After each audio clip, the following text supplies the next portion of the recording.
Our next contestant, Eric A. Johnson, Super Affirmation Brothers. Super Affirmation Brothers, Eric A. Johnson.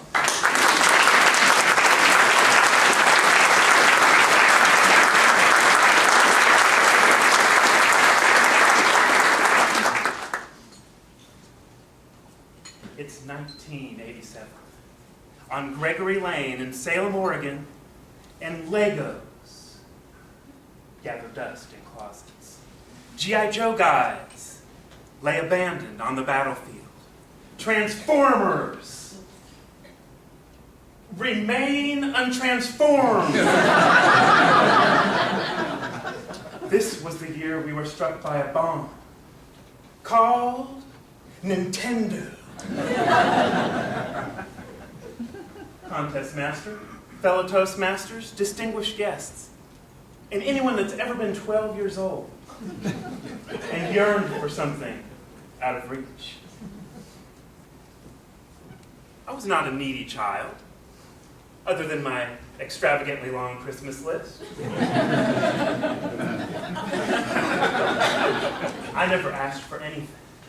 Nintendo changed all that. Heading into Christmas, Nintendo was the #1 thing on my list. And to make it that much more dramatic, my list went from here to here. And I had a plan B. This year, I would accept cash and checks.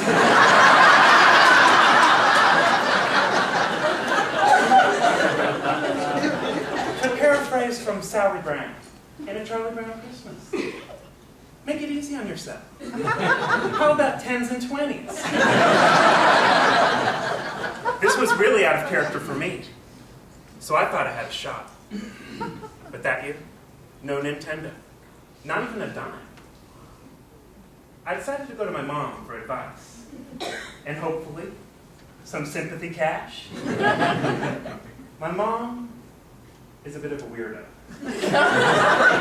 She went to a church where a woman led the service.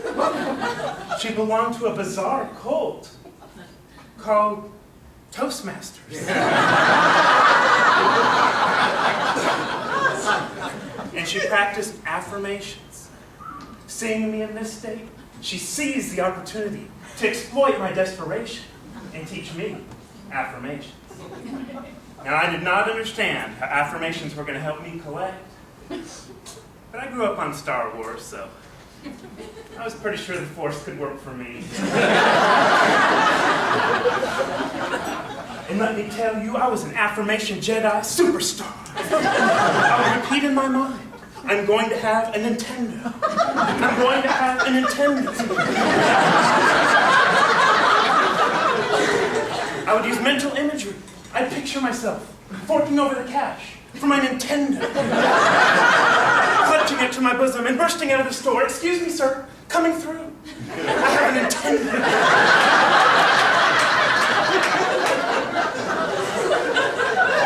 My stepbrother would have his piano lesson. I'd stand in front of the bathroom mirror and sing Nintendo carols. I am going to have a Nintendo.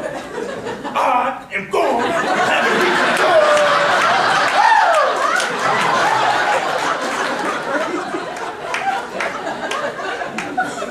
And I would role play.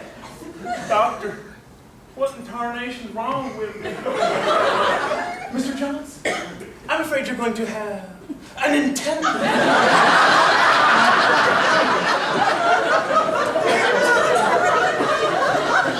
6 months later, I had made $75. And every penny of that $75 I had earned, and I had scraped, and I had scrimped, and I had saved. I did chores, I mowed lawns, I pulled cans out of the street litter, I pulled bombs out of the trash can at the park. Oregon has a deposit. All on my own, without any mystical, magical, whatever. Around the time of the $75 mark, I received a letter from my grandmother, Grandma Jane. You needn't look at the return address to see it's from Grandma Jane. It's the thick one, bursting at the seams. Grandma knew how to squeeze every penny out of that stamp.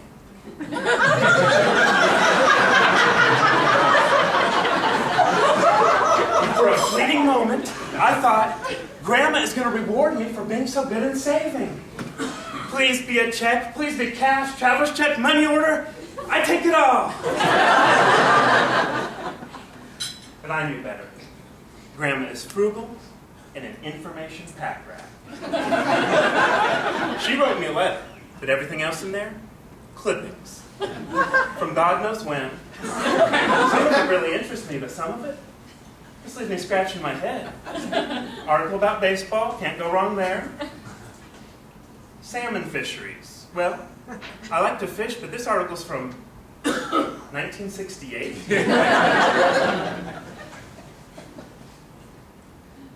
Dad, do I have an enlarged prostate?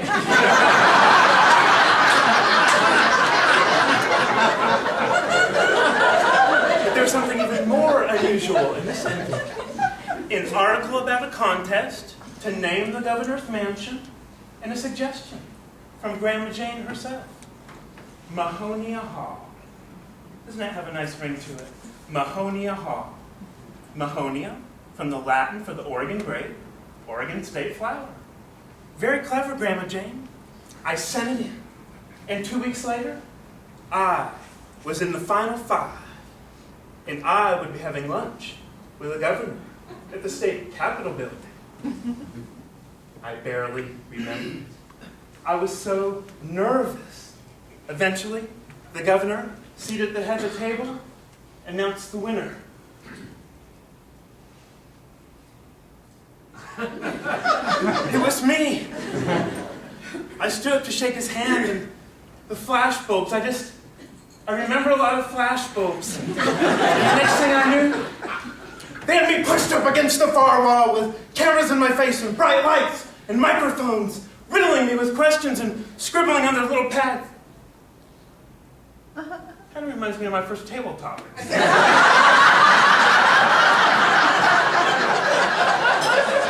I was shell-shocked until one of them said, "Eric, what are you going to do with the $500?